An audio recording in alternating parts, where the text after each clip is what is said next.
Ladies and gentlemen, welcome back down under the mat. We are here to talk about all things professional wrestling in Madison Square Garage around the pool table of relevancy.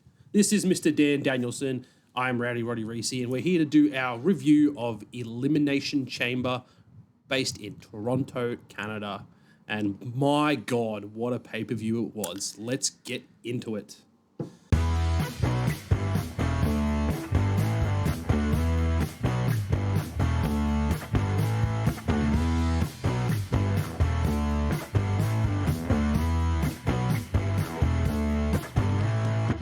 Dan, what are your initial thoughts on the Elimination Chamber? Look, I'm still a little speechless. We'll touch on that soon. The end of the show, I mean, look, everybody that is hopefully watching this review has already watched the pay-per-view, so we're not going to spoil anything for that. But when we found out, towards the end of the night, and then we're still waiting for the men's chamber match, or waiting for the Rock and Cody segment to come out, and everything that's happened this week with, is Cody going to say yes or no, and all the people who've been talking to him, so many different people Drew, as well, etc. All the tension of what's going to happen, what's going to go down, and then the chamber starts dropping, and we're like, what? Wait, no, there's no way the Rock and Cody as a talking segment headlines the pay-per-view. That's ridiculous. Sorry, we were wrong. Yeah. My apologies, Final Boss. You were right. Yep. Yep. It was the correct decision. Absolutely. Again, as the internet wrestling community, we watched the post-match press conference that went for a very long time. Thanks, Triple H and The Rock talking heaps. But essentially they said, just trust us. It's a long game. We know what we're doing. We're playing the story and you're going to come for the ride. And, yep. Oh, what a ride it's starting to look like. Oh, my God. Just incredible. Like a absolute 5-star pay-per-view throughout the night. All of the surprises, all of the returns, all of the matches. Look, even the filler Trish and Tiffy match was still good. It was fine. Good. Yeah. So I think that the whole show was superb, and every swerve that they wanted to swerve us with, they did. Yep. We got some of the stories right. We predicted some parts of it, and some of it we were completely wrong on. So absolutely wrong on. Let's kick it off. We're going to go in match order, so we'll kick it off with the Women's Elimination Chamber. We had all the competitors come out. Naomi and Liv Morgan were starting the match. Bianca's in the pod, Alexa, Roxanne Perez, Bailey. They're all in their pods. They're all locked away. Door's not even shut yet. Door's about to be shut. It's halfway shut. And then what happens? A storm is coming. Jade Cargill, one of the first of many surprises tonight. Jade Cargill returns, storms her way to the ring. She was in ring gear, so we were like, oh, she's going to take out her attacker and then take her place. Spot, yeah. Not quite how it happened, but she storms down to the ring. She gets in. Liv's quivering in fear. She's like, oh my God, no, don't get me. Brilliant acting by Liv. I have to give her absolute flowers for this spot. I've really noticed that with Liv Morgan during her matches as well. She's fantastic at selling. It looks like she's actually in pain and she's actually crying. She's really good at conveying that emotion that she needs to. And she sold this moment perfectly because everyone was like, oh my God, Jade is going to kill Liv. She's going to destroy her. And Liv was scared for her life. And then the timing of everything. Lining her up. Jade Cargill goes to line her up and then turns and she attacks Naomi. Which, watching it back after the fact and watching all the replays and stuff, Naomi had just turned around to look at Bianca, and then she turns back around. Jade Cargill's just coming straight at her, and she just beat the absolute piss out of Naomi. And I loved that it was the pod directly in front of Bianca's pod. Yeah. And just everything was done for a reason, and it just worked. The selling for this, Jade beating up Naomi was great. The way that she threw her into one of the pods and then pump kicked her head into the cage, and that was all great. She destroyed Naomi. But to me, the selling of this moment from Liv, the way that she was so scared that she was going to destroy her, and the absolute emotion and helplessness that Bianca sold. Yes, being locked in that just pod, no way to get out, no way to... And I think we're going to get the story that Bianca didn't know. Yeah. I think Naomi did this by herself. She took Jade out so that she could get the tag titles with Bianca. And I think that Bianca is going to be able to say that she was unaware that this was done to Jade. she'll wipe her hands of it and then move on to obviously the WrestleMania match against Rhea or Io. Spoilers, she won.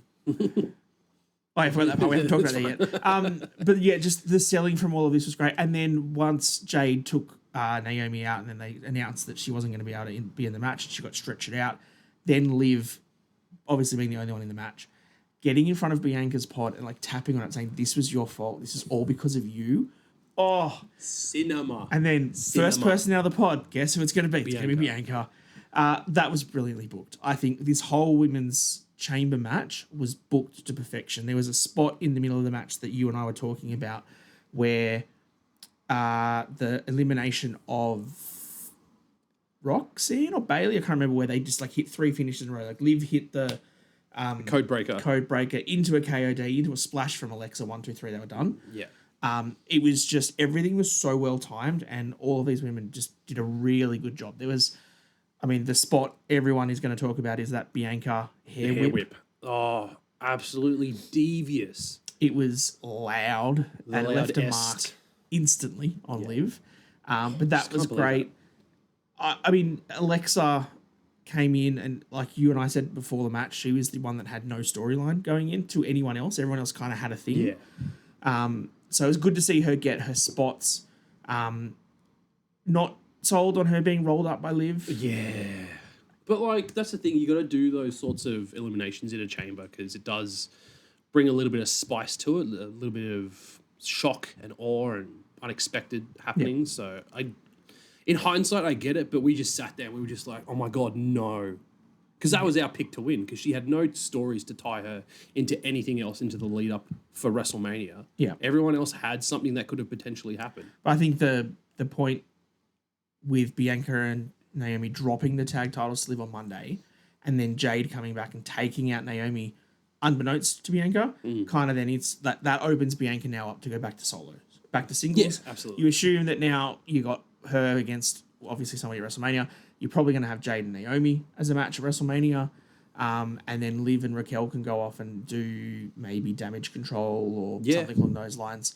But yeah, that was sort of a part. I think that this feud of Bailey and Roxy has probably progressed because it was Roxanne who beat up Bailey and then eventually just rolled her into the ring for Liv to pin. Yep. So although Liv got the actual pinfall on Bailey, it was Roxy that did all the work. So I think that will continue.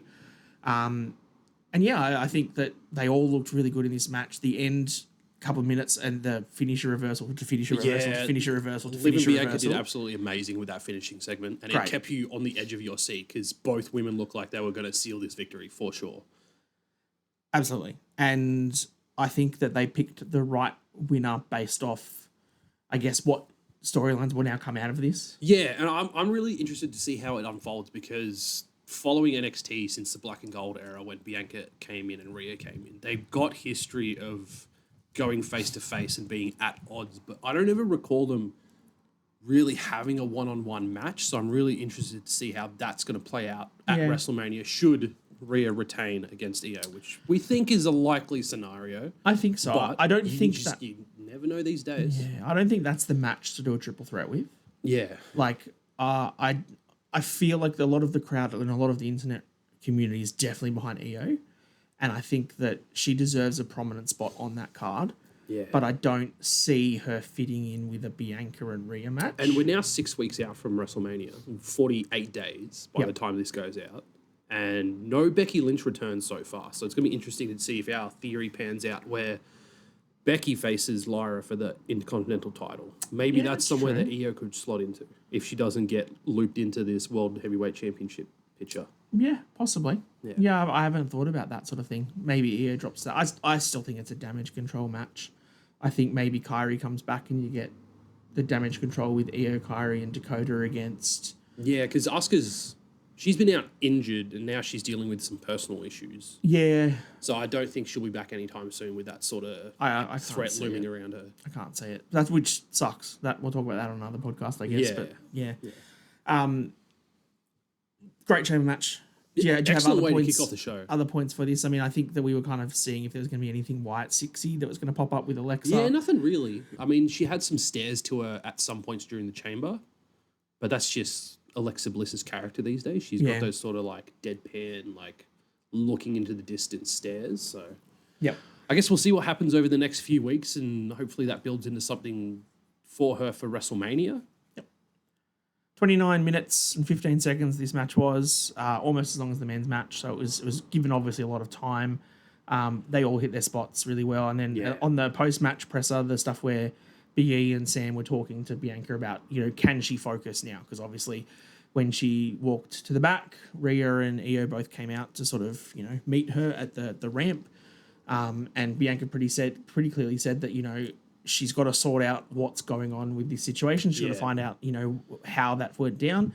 But then she has to focus on WrestleMania. So I think you might get answers this week or so from Naomi and Jade on the next lot of TV. I feel like you've got a couple of weeks to give it that time to breathe with that storyline. And then for the final 4 weeks or so, I feel like it needs to be Bianca focusing on Rhea fully, because you don't want to rehash kind of what happened with Seth and Drew last year, where Seth was too distracted with the Rock, Roman, and Cody stuff. Agree. And then that led to his downfall at WrestleMania. So I feel like with Bianca being 100% into it, and if Rhea does retain, Rhea versus Bianca is going to be a hell of a match on a WrestleMania card. I agree. And I can't wait to see that. That'd be huge.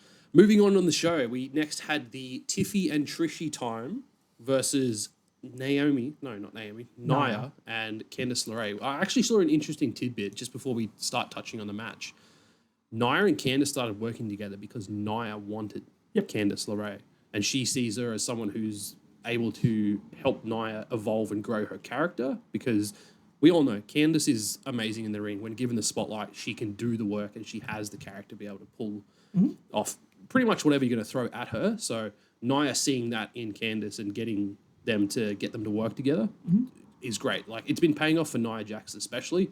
She's evolved fantastically over the past year or so that she's been back. Yep. So they had an absolutely great match. I really enjoyed this match.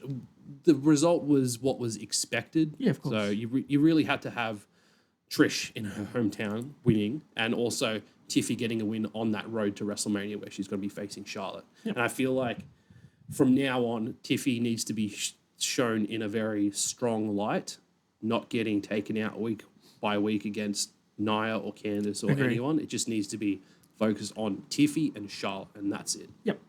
I think I absolutely agree with what you said there. I think the point from SmackDown as well, where you had, Trish and Tiffy both in their Maple Leafs jerseys and stuff, pandering to the Toronto crowd, got them right behind them. And then there was obviously the brawl and stuff that came from SmackDown. So that led into this match really well.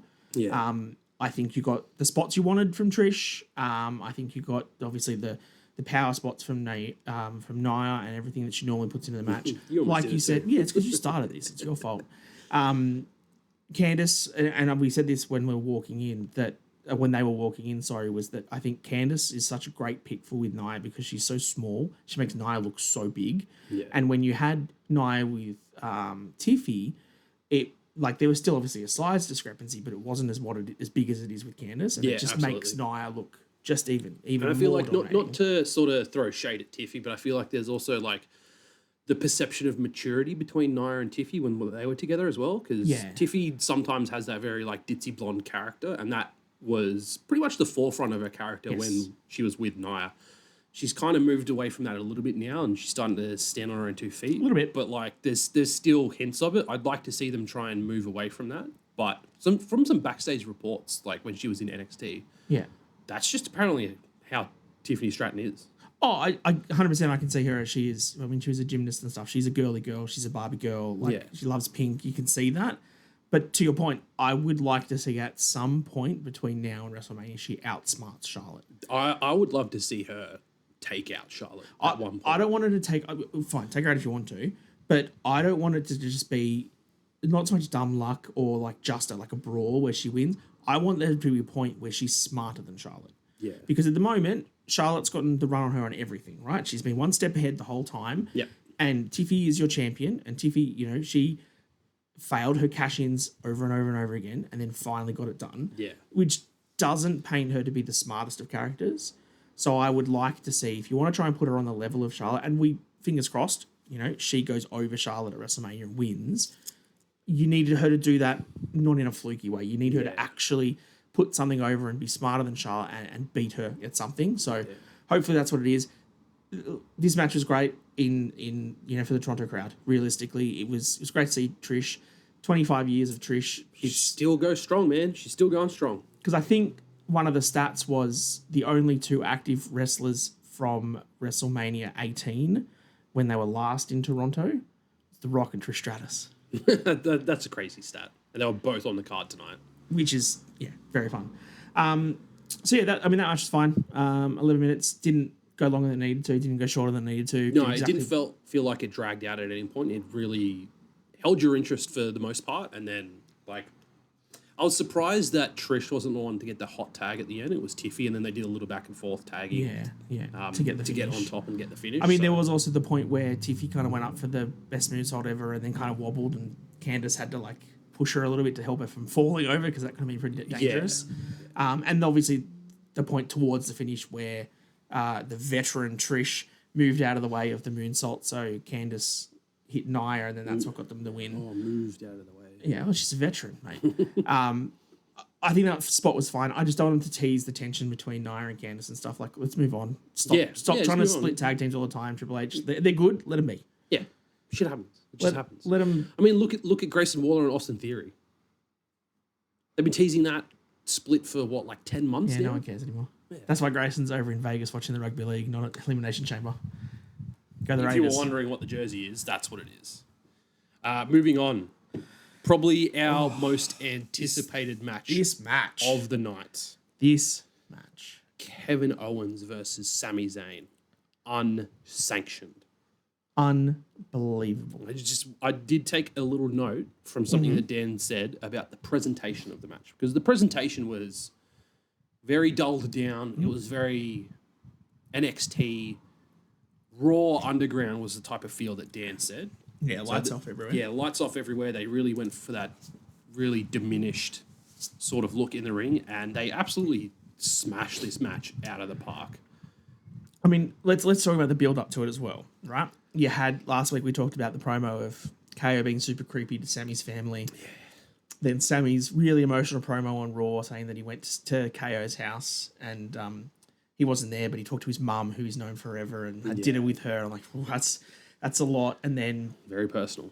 How personal this whole feud is. And then you get him on Friday night where Sami calls KO out and he's at the Rogers Centre and they talk about their careers and how for 25 years they've wrestled together in bingo halls from here to here, and we're going to end up at the Rogers Centre together at Elimination Chamber. What a moment for them and their careers together. Absolutely. And as somebody who, I think I've said this on the pod before. Many, many times. Has watched some stuff with, Kevin Steen, El Generico, and what they've done before they came to WWE.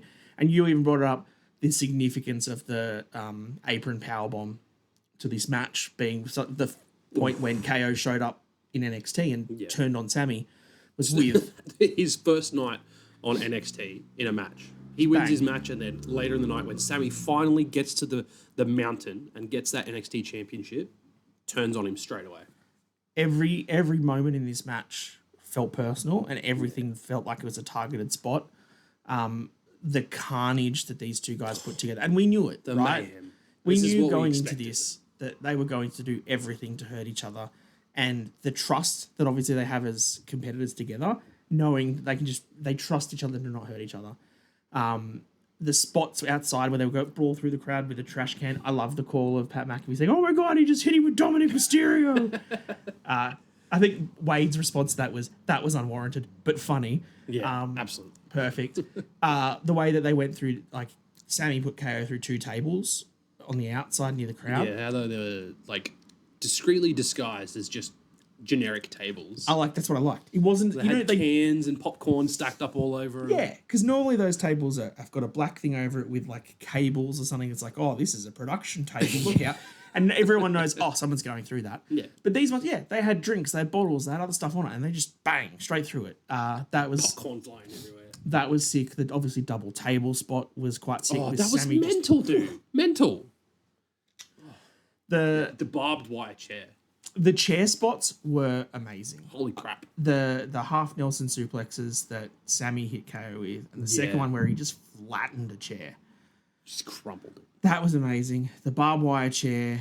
the blue thunder bomb onto the barbed wire chair, propped up over 2 other chairs, and then it didn't fold. Didn't bend, did nothing, just bang. He just took all of the impact. The referee taking the haluva kick. Yeah. And then the next referee coming out, not quick enough, little Nate, and then he just gets bloody clotheslined out of the match. I do want to touch on the barbed wire chair spot just before we move on to the finish of the match. Yep. When Sami Zayn tripped Kevin Owens into the chair that was propped up. First. And it looked like he did not get his hand up to protect himself in time, and he flat out just smashed his face on the corner of that chair. I also feel, right, and I mean, I've never wrestled a match in my life, let alone anything with barbed wire, but I feel like if you're going to put your hand on barbed wire, your body's instinct is going to be like, ow, and pull away. Yeah, and as soon as you pull away, right, you're not then holding the chair to keep yourself up. So then you're not going to be able to hold your head. Yeah. You're going to go, ow, and then bang. It looked ridiculous. What a spot. Vicious. Like, KO's. Looked great, but like... KO's an animal. Absolute champ for continuing on. And then, we move in... The point that I will have a smidgen of a complaint. A smidgen of a complaint.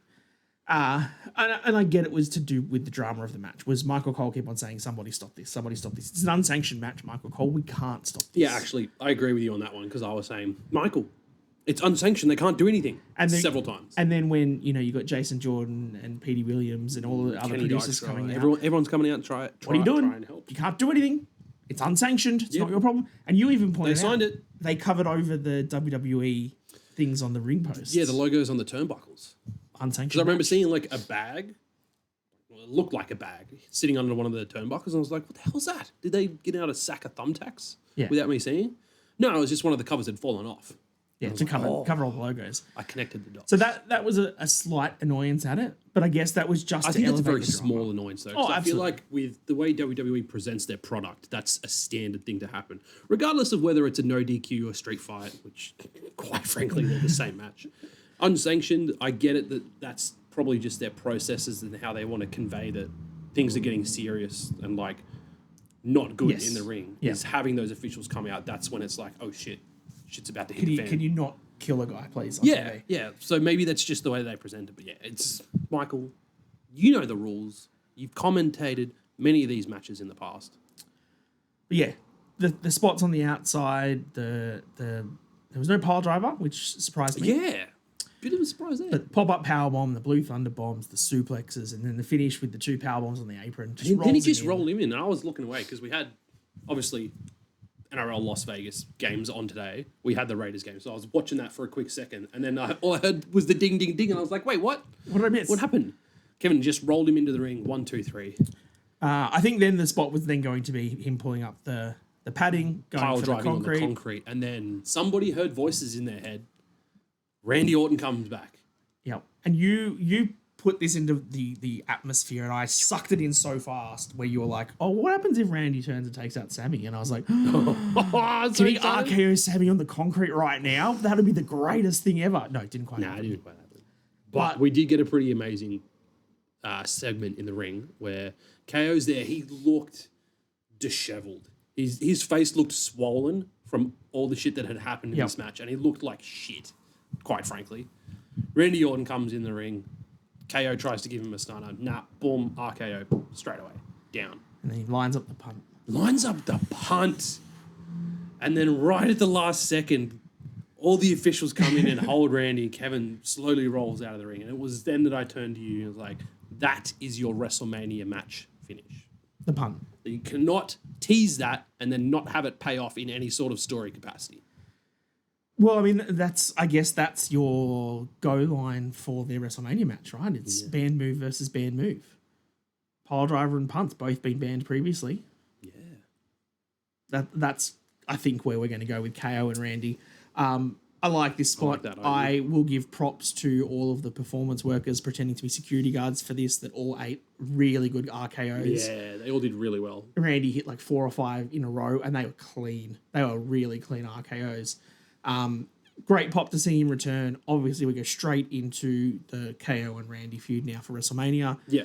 I don't want to see the rumored Sami versus Karrion Kross. Yeah, after that, it doesn't really hit home. The storyline would be that Karrion will say, you couldn't go to a dark enough place. KO did. and you failed to go there, and that's why you couldn't win, right? And I can see that, but I don't really care about it. Yeah.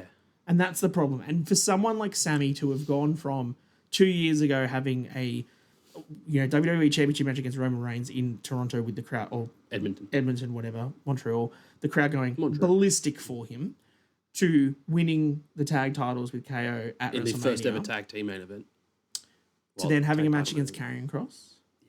I can't see it. I mean, to be fair, he did face Johnny Knoxville not too many WrestleManias ago. But that was like this part of Sami's career. Now he's now he's coming back down. Peaks and troughs. Peaks and troughs. Let's see how long. Let's let Papa H cook, because we're going to start talking about the men's chamber and then what happened after. Okay, so I also do want to comment that KO Sami match, 27 minutes. 27 minutes. Like, that is a good long, and at no point did I feel like it was a 27-minute match either. No, they did a really good job of retaining your interest throughout the entire match with all the shit that they were doing, all the chairs, all the tables, the barbed wire chair. Like, do we dare throw shade at AEW, or do we just move on?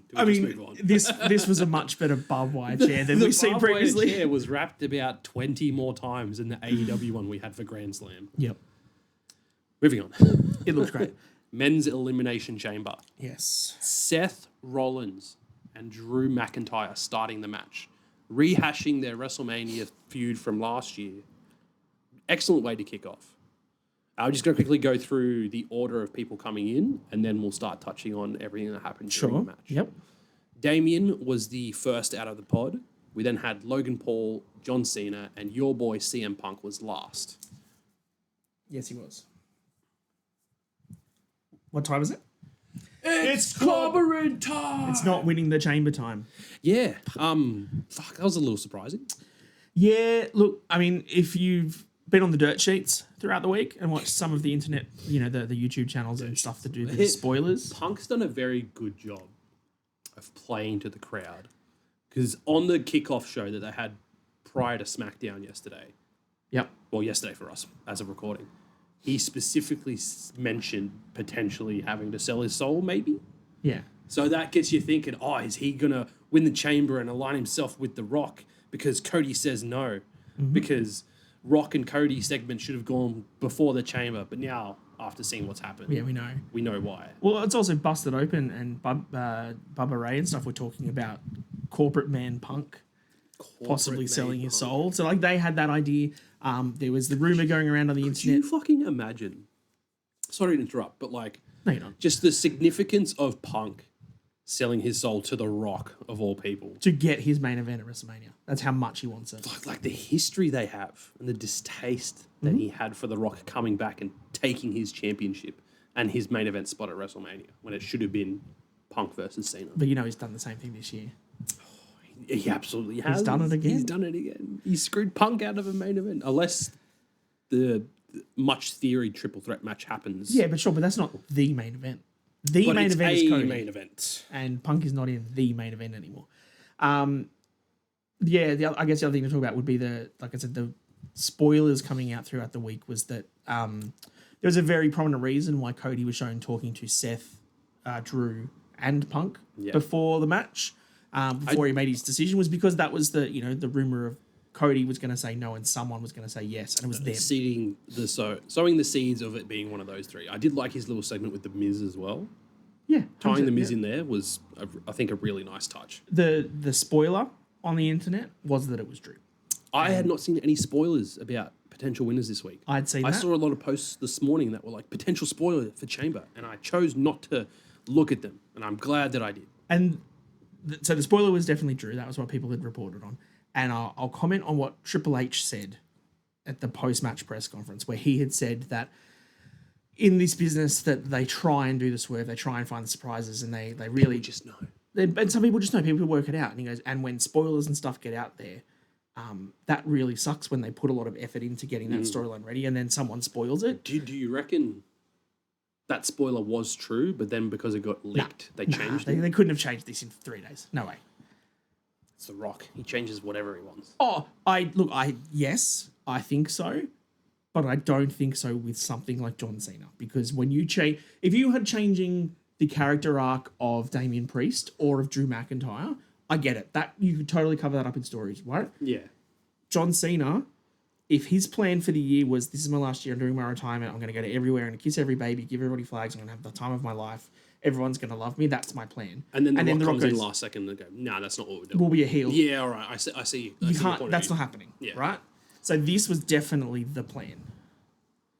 But, let's talk about the match before we talk about the finish. Yeah, so quickly summarising elimination segments. We had Drew eliminated by a crucifix pin roll-up from Damian Priest, which was... Roll-up!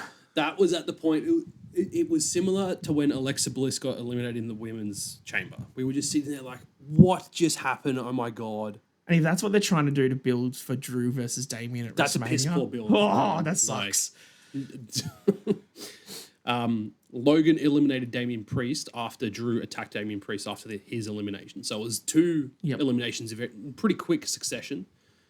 Because that was with the frog splash off the top of after the Claymore. Yeah. Punk eliminates Logan Paul after getting a GTS and an attitude adjustment. Or was that this? No, that was the Seth Rollins elimination. That was Seth at the end, yeah. Yeah, okay. But Punk also eliminated Punk Logan. eliminated Logan. Punk and Cena both tag teamed up to eliminate Seth, and then Punk and Cena to finish the chamber. And just the constant attitude adjustment, reversal, GTS reversal. That was It was similar to how they did the finish in the women's chamber, where it was like finish a reversal, and it just kept you. And it also helped. Oh my God! It helps that both of the finishes are the same, up and then down, and so they can keep landing on their feet and switching it around. Yeah. There were some really great spots that we need to talk about this. Obviously, Cena being thrown through the pod by Seth. Yeah. And buckle bombed into the cage was a big spot for him. I think Logan, to be fair, looked quite good. Yeah. Hitting the double buckshot lariat on them. Drew looked really good with. I can't remember the point where they were all in the ring and when Cena had first come in and he was doing his 5 moves of doom and then they reversed some things out of it. And Drew was just sitting down. And I was like, Claymore's coming. Boom. And so Claymore straight to John Cena. As soon as he hits the AA on somebody and he gets back up and it's just boom, he's done. And I was like, oh shit, is that how he's just going to go? Get eliminated. Cena's gone. That was a really fun spot. I really liked the first tease of Cena and Punk facing off, but Seth came in to interfere in that and then starts accosting John Cena like, go back to Hollywood, go back to making movies. He's my ass. I can see CM Punk is mine. And that's kind of why you could see that Punk and John then sort of shook hands and hugged. Oh, they hugged. Oh, that was so emotional. And then just straight into blows. Imagine how that goes now. What's turned at the end of the night? He's just made, friends back with John Cena from 2012 Money in the Bank. We know how bad, they hated each other. Now he's just shaking his hand. Thanks, John. I'd love to have you back. And then, actually, I'm signing with The Rock. Screw you, Punk. And then let's talk about the finish of the chamber because they did really well with this chamber. Seth had just been eliminated after the GTS and the attitude adjustment. I was watching Cena and Punk go at it and I noticed the cage door was still open. I was like, here we go. And there was a spot where Punk was trying to get away from Cena and he's gone through over the bottom rope a little bit, but he's heading towards that outside area. And then that camera angle was fucking perfect because all you saw was Seth Rollins' foot, boom, stomp. John Cena drags Punk back in the ring, disrespectfully locks in the STF, and then Punk passes out. And then that's how John Cena wins. And Seth's just there like, yes, die. So that right there leads to Mania. Whether they do or don't tie Roman into that, it remains to be seen. Yeah. We'll see how that unfolds, but Cena wins the chamber. I was kind of waiting for Roman to come. And you put the logic out there. You were like, they're not going to have someone interfere with the chamber after Jade did it in the first one. Yeah. And logic prevailed. That was correct. But we were still waiting for it. Yeah. I still think Roman probably gets involved in this Punk and Seth thing, and that makes a big match out of it. I liked earlier in the match where Punk was in the STF and nearly going to tap and then rolled him into the Anaconda Vice. And the whole time I was just waiting for Seth to come and stomp one of them, and he didn't do either. But again, but the drama throughout this match, half an hour of these guys all putting in really great spots, all really tying in storylines from years. Punk and Cena is 15 years old worth of this feud. They've done so well. Seth and Punk, Seth and Drew, Drew and Punk, like all of these guys have so much together. And even like you said with Logan Paul, one of his first WrestleMania matches was with Seth. Yep.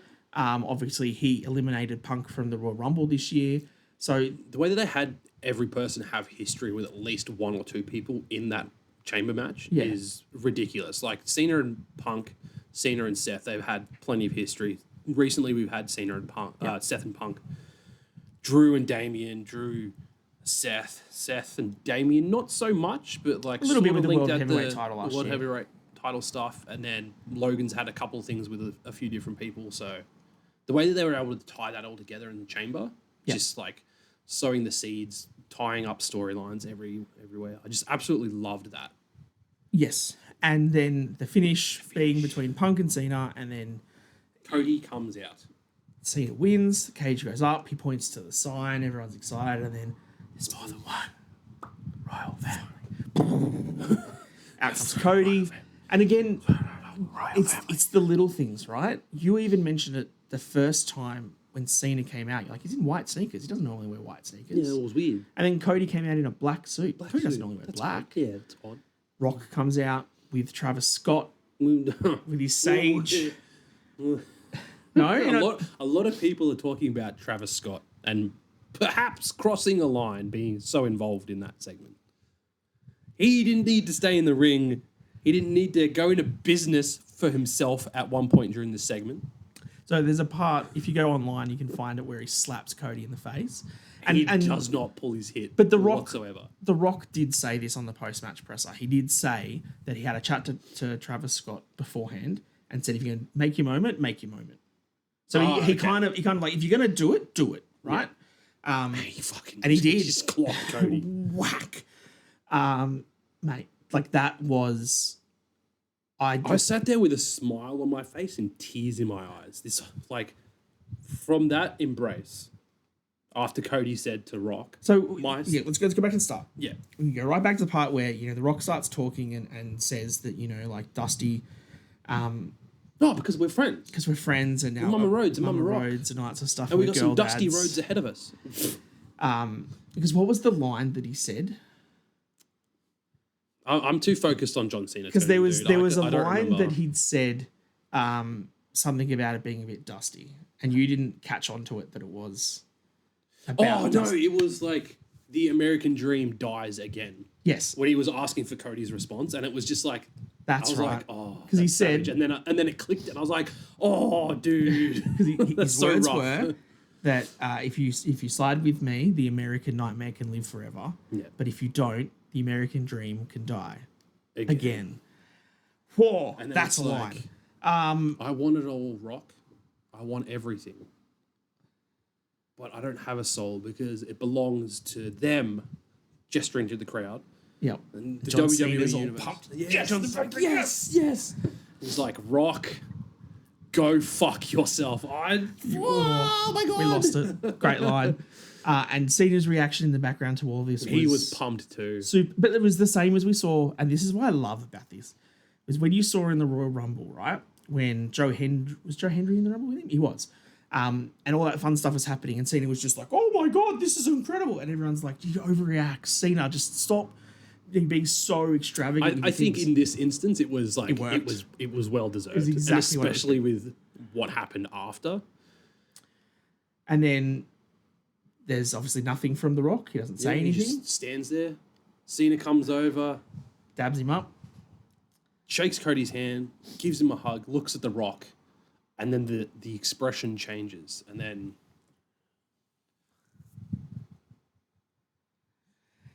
you can see for a second he goes back. He's happy John Cena again, just so he can look in Cody's eyes. Kick him in the balls. And then just the crowd erupts. Everyone's cheering. I was cheering. I was like, holy shit, it has been 15 plus years that we have wanted, maybe close to 20, that we've wanted a heel John Cena. And we finally got it. We've got it. We've got heel John Cena. He took the Rolex that The Rock, Triple H, and Nick Khan found, which was Dusty's Rolex that he pawned to help his family survive in their tough times growing up. Cena grabs it, wraps it around his fist like a brass knuckle, beats the shit out of Cody. He gets the microphone, he just stabs him in the head. Donk. Nice and loud. I get bonk. The belt shots too. Oh, yeah. The belt shots, you could hear them. He did not hold back whatsoever. Cody's busted open. And then Cena's holding him down. Travis Scott comes in and goes into business for himself and holds him down. The Rock, he had the belt hidden under his little vest there, which was a really nice touch. Cody Soul belt. Yeah. Yeah. And he whips him. And he, like he did last year in the lead up to WrestleMania, gets Cody's bloods and he wipes it on the white belt. I don't know what else to say, man. Like, we finally got heel John Cena. And it's just, every time I watch that clip, I'm just overcome with emotion. Like, he said, like, it could probably never happen. But if it does, like, everything has to change. The music changes. The outfit changes. He doesn't do any make-a-wishes anymore. Everything's gone. How long are we going to have a heel John Cena? Is it going to be for the rest of his farewell tour? Is it just going to be the lead up to WrestleMania? Does he get 17 and then everyone's all happy and he's a face now? Like, everything's like up in the air at the moment, unpredictable. There's so much to divulge in. I think some of the points to talk about on all of this, right? Brilliantly done. Yeah, so well done. John Cena, as much as people give him shit for, you can't see me and him being childish and stuff and Fruity Pebbles and whatnot, his acting on that turn and the way that he then was stoic the entire time, fantastic. Like, that is exactly what you would expect from a heel turn. Apart from that split second where he needed to face Cody and pretend everything was fine. Yep. Everything after that, he was just mean mugging everyone. Perfect.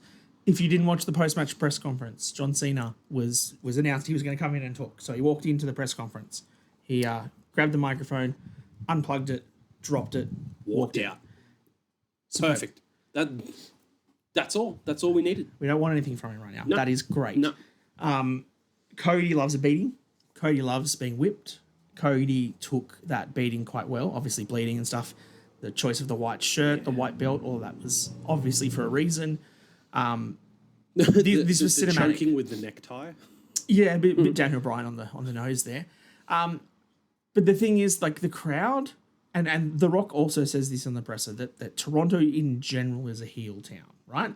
If you go back to WrestleMania 18 when it was in Toronto, it was The Rock and Hogan. Rock was the face, Hogan was the heel. The crowd cheered Hogan, they had to turn, right? Yeah. So he knew that going into Toronto that there is a possibility that the crowd is going to cheer for The Rock or they're going to boo The Rock. They don't know. And so they had to kind of be fluid to see how things were playing out, to see how it went. I would say from probably the chamber matches that it was probably more pro-heel for a lot of stuff. Like Drew got a good cheer. Roxanne definitely got big cheers when she was in the women's chamber. And I feel like the crowd was picking who they wanted to cheer for. But I feel at no point did anybody in this crowd, even, the fantastic Santi Zap sitting second row behind Michael Cole, one of the biggest John Cena stands in the world, could have picked that Cena was turning. No way, dude. With The Rock. And it's just like so much history between Cena and The Rock as well. And like now he's under The Rock's thumb. But is he? Do you reckon he's just playing it just to get what he wants? Not necessarily playing it, but I feel like if there's if this is Seth or if this is Drew, The Rock's influence can really put someone like Drew in their place, and The Rock is, I'm controlling everything you do because I'm The Rock and you're Drew McIntyre. Yeah, okay. But I don't think The Rock can do the same to John Cena. The Rock can say, I will give you what you need to do. Like John Cena said on his press conference after the Royal Rumble, I'm putting myself in the Elimination Chamber. I need to headline for business. I need to headline WrestleMania. That is what is best for business. I think that is what Cena is doing. But I don't think The Rock's influence of, I can take you to movie careers, I can give you things, that doesn't work with Cena.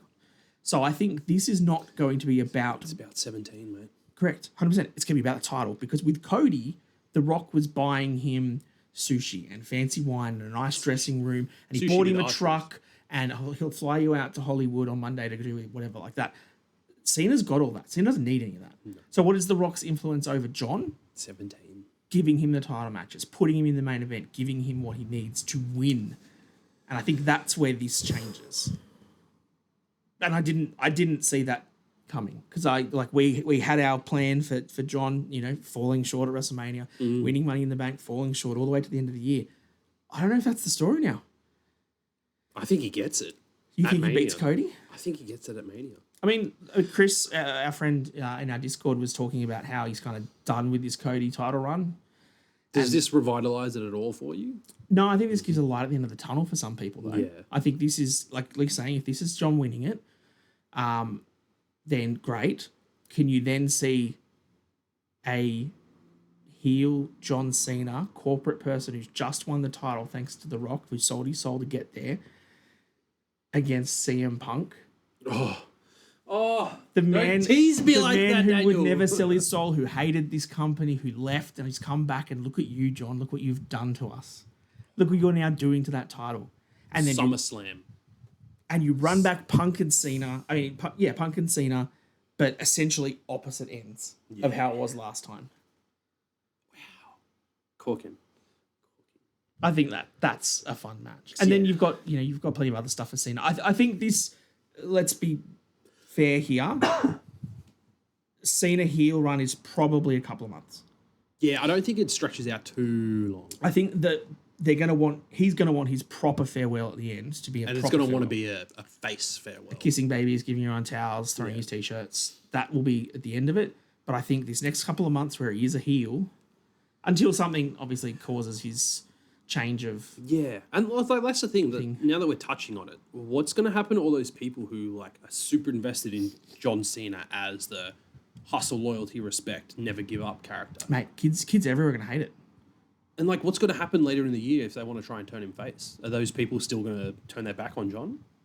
And I think it's going to be interesting times, that's for sure. I mean, maybe it's a bit, but someone we follow, Blake Pavey, who's a comedian here in Australia. We met him over in Perth. Really fun guy. He had a Make-A-Wish with John Cena about 12, 13 years ago. Yeah. Like Sandy, one of the biggest John Cena fans we know, distraught. Yeah. And I think there is going to be a lot of early 20s people that grew up on John Cena as their Superman, as their Fruity Pebbles, as the face of the company, that only ever saw John Cena as, like you said, hustle, loyalty, respect. John Cena was the face of the company. He did everything nice. And we love him. We love John Cena. And now he's sold himself out and he's the bad guy. And I don't think they would have never, ever thought of or seen John Cena as that. Because a lot of us that, grew up earlier in the Attitude Era and stuff got sick of the John Cena Superman stuff because we'd seen Stone Cold, The Rock, and what Hogan had done and things like that, where we knew that we wanted to see a heel, we wanted to see a change. We weren't always wanting to see the same person win all the time. Yeah. Whereas kids 15 years younger than us didn't want to see that. They wanted to see John Cena win all the time. They just want Super Cena. Absolutely. They've never thought that.